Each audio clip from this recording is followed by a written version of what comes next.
മമ്മൂട്ടി കമ്പനിയുടെ ഔട്ടിങ്ങിൽ ഏറ്റവും ലാസ്റ്റ് ലെവലിൽ വെക്കാവുന്ന ഒരു സിനിമയാണ് ഈ സിനിമ.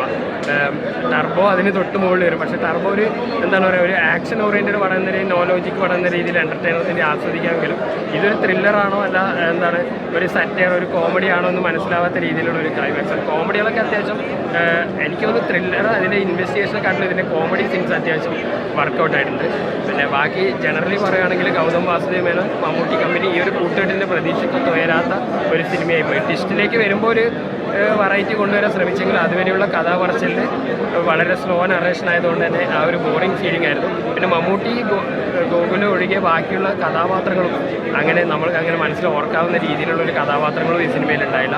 അവരുടെ പെർഫോമൻസ് ഇവരുടെ ലെവലിലേക്ക് ഉയരാത്തതാണോ അല്ല ആ ക്യാരക്ടേഴ്സ് അങ്ങനെയാണോ എന്ന് മനസ്സിലാകുന്നില്ല. പക്ഷേ ഈ ഒരു മമ്മൂട്ടി കമ്പനിയുടെ പടം എന്ന രീതിയിൽ ഒരു ആവറേജ് അല്ലെങ്കിൽ ഒരു അതിനും താഴെ നിൽക്കുന്ന ഒരു സിനിമ മാത്രമാണ് ഡൊമിനിക്. അറിയില്ല, പടം ഉപകരണമാണ്, നല്ലൊരു എൻ്റർടൈനറാണ്. എനിക്ക് ലാഭം തോന്നിയില്ല, എൻ്റെ അഭിപ്രായം പറയാൻ സാധ്യത എനിക്കില്ല. എല്ലാം കൊണ്ട് നല്ലൊരു മൂവിയാണ്. കോമഡി, ആക്ഷൻ, സെൻറ്റിമെൻറ്റ്സ് എല്ലാം ഉണ്ട്. എല്ലാം കൊണ്ട് നല്ല ഉണ്ട്. ഇത് ഇപ്പോഴത്തെ വയറിലാണ് പരിപാടിയാണ്. പബ്ലിക് അടുത്ത അണ്ണനാ ബ്രാൻഡാണ്.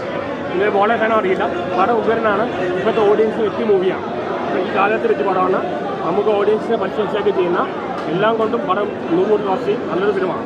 എങ്ങനെയുണ്ട് കോമഡി കാര്യങ്ങളൊക്കെ? കോമഡി നന്നായിട്ട് ഫസ്റ്റ് ഹാഫ് തന്നെ ഉണ്ടാവും. പിന്നെ ആക്ഷൻ, സെൻറ്റിമെൻറ്റ്സ് എല്ലാം ഉണ്ട്. എല്ലാം കൊണ്ട് നല്ല എൻ്റർടൈൻ. ഇപ്പോഴത്തെ യൂത്തിനെ ഇഷ്ടപ്പെടും. ഇപ്പോഴത്തെ ഓഡിയൻസ് പറ്റിയ ഫിലിമാണ്. സ്റ്റോറിയൊക്കെ നമുക്ക് പഠിക്കേണ്ട കാര്യമാണ്. ഇങ്ങനെയുള്ള ആൾക്കാരോട് എന്താ പറയാനുള്ളതാണ്? ഇപ്പോഴത്തെ വൈറലാവേണ്ട പരിപാടിയാണ്. എനിക്ക് എൻ്റെ അഭിപ്രായം പറയാൻ സ്വാതന്ത്ര്യമില്ല. എൻ്റെ അഭിപ്രായം പറയാൻ ശ്രമിക്കുന്നില്ല. അല്ല, അയാൾ മോശമാണല്ലോ തോന്നിയില്ല. അയാൾ ഒന്നെങ്കിൽ പബ്ലിസിസ്റ്റ് ആണ്, അല്ലെങ്കിൽ മോഡൽ ഫാനല്ലായിട്ട് വെറുതെ പ്രശ്നം ഉണ്ടാക്കുകയാണ്. എനിക്ക് എൻ്റെ അഭിപ്രായം പറയാൻ സ്വാതന്ത്ര്യമുണ്ട്. അത് എൻ്റെ മൗലിക അവകാശമാണ്. എന്നെ പടം ഉഗ്രം പടമാണ്. എനിക്കത് ലാഗ് തോന്നിയില്ല. നല്ലൊരു എൻ്റർടൈൻമെൻ്റ് തോന്നി. പടം വന്നിട്ടുണ്ട്, വർക്കൗട്ടായിട്ടുണ്ട്. അതിൻ്റെ അത്ര വശങ്ങളൊക്കെ നമുക്ക് പോകേണ്ട ആവശ്യമില്ല. പടങ്ങൾ കാണണ്ടേ, പടങ്ങൾ കണ്ടിട്ട് ജനങ്ങൾ തീരുമാനിക്കട്ടെ പടം നല്ലതാണോ മോശമാണോ. ഞാൻ എൻ്റെ അഭിപ്രായമല്ല, ഞാനൊരു ഓഡിയോ എന്നുള്ള എനിക്ക് എൻ്റെ ഒരു പേഴ്സണൽ അഭിപ്രായം പറയുന്നത് അപ്പുറത്തേക്ക് പ്രേക്ഷകർ കാണണ്ടേ.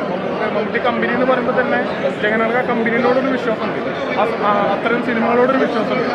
തീർച്ചയായിട്ടും ആ വിശ്വാസം കുറേ രൂപത്തിൽ തന്നെ ഈ സിനിമ വന്നിട്ടുണ്ട്. ജനങ്ങൾ കണ്ട എക്സ്പീരിയൻസ് തീർച്ചയായിട്ടും എല്ലാവർക്കും ഇഷ്ടപ്പെടട്ടെ.